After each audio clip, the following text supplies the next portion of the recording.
Thanks to our studio audience, but we want you here too to find out how easy it is. Just click on DelmarvaLife.com, go to the show tab, and if you don't have access, go to that phone number right there. Give us a call, 443-880-9116. Could you imagine being countries apart from your children, only being able to see them when you've raised enough money to make the trip? For families that are in the process of adopting children from other countries, it's a reality that they face every day. Now, you may remember Kelly Black from Salisbury, who is in the process of adopting 2 little boys from Haiti. Thank you for joining us, Kelly. Thank you. And we've got Jill Nichols, also formerly of Salisbury, now in Florida. Good afternoon, Jill. Hi there, how are you? Appreciate you joining us this afternoon. So tell us a little bit about your story. My story is similar to Kelly's, except we are in the process of adopting a little girl. She is 3. Her name is Natasha. She lives in the same orphanage as Kelly's boys. We were visiting Haiti after the earthquake and visiting friends of ours, Tom and Bev Brumley, and helping them do some work there, and went to visit the orphanage. I went with Kelly as a friend to support her in her effort to adopt her boys. And in that time, met our daughter. She was 18 months old at the time, and I held her then and knew that God was calling us to adopt her. And so we started the process. And it's been, like Kelly said, about 2 years now that we've been going through this process and trying to bring her home. Jill, we're looking at pictures of Natasha. Tell us more about her. Tell us about Natasha. She is, we have given her the middle name Joy. Her name actually means God's gift, and she is that. She is a joy. You meet her, the first time I met her, what drew me to her was her laughter. And that is who she is. She is gentle, she's kind, she's funny. She's a leader already at the age of 3. She just brings joy. She has brought so much joy to our family even before she's lived with us. So Jill, what's it been like going through this process? It's long. It's very long. It's hard to wait. You know, in America, we don't have to wait for anything.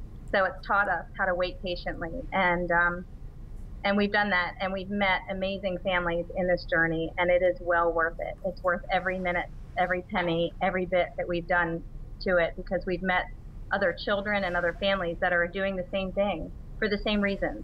And so, you know, it gets hard because of the time, but every time we're with her, every time we go every 4 months to be with her, and every time we do, it's worth the time that we're with her to spend.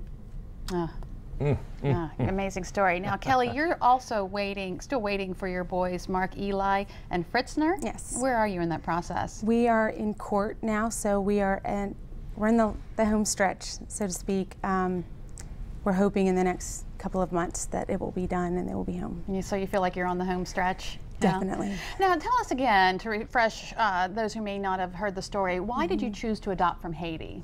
My husband and I went to Haiti after the earthquake in 2010 to help the Brumleys, who are from Salisbury, and while we were there, we felt led to explore adoption in Haiti.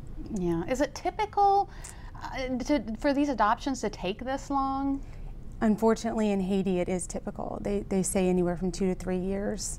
Why do you think that is?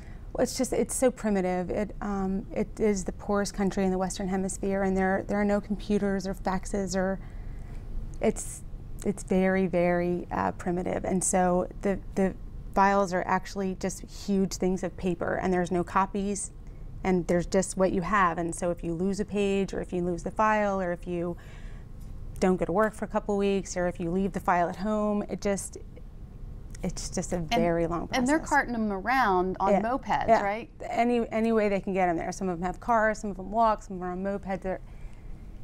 It really is quite unimaginable. Now, the last time you were on this show, we were talking about a community event to help you with the process, and you said you had a huge turnout. We had a huge turnout of mostly people I didn't even know. It was outstanding and really just unbelievable, the amount of support that we received, which is why we're so excited to be able to do one for Jill and Mike as well. Yeah, they have one coming up, and we're going to tell you about that in just a few moments. But first I want to, you know, it's almost 2 years. Yes. You know, I'm sure there's a lot of frustration.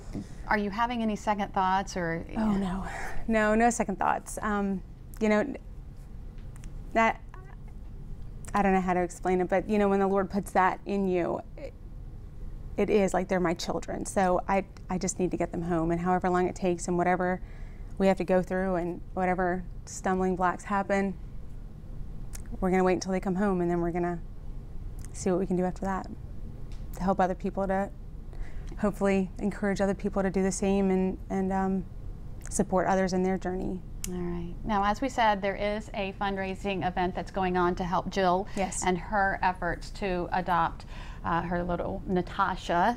Yes, Monday, next Monday night, October the 29th at Market Street Inn. We're going to have apps and wine and beer from 5 to 8, $20. $20, Monday Night Football. It's going to be awesome. Great way for the community to get together and show the Nichols how much we love them and how much we can't wait to help them bring Natasha home. Yeah, absolutely. Kelly, thank you so much. Yeah. It's my pleasure. And Jill, good luck with your efforts as well. Thank you for joining us this afternoon via Skype. So much. And if you would like more information on that event, we of course will have it on our website. Still to come on Delmarva Life, protecting our waterways from pollution. It can start at home. Simple steps you can take will not only make a big difference, but will also beautify your backyard. And a little bit later on, it's the perfect time of year for the pumpkin pie. We're going to be in the kitchen with a guilt-free recipe. Delmarva Life, life at its best, here on Delmarva.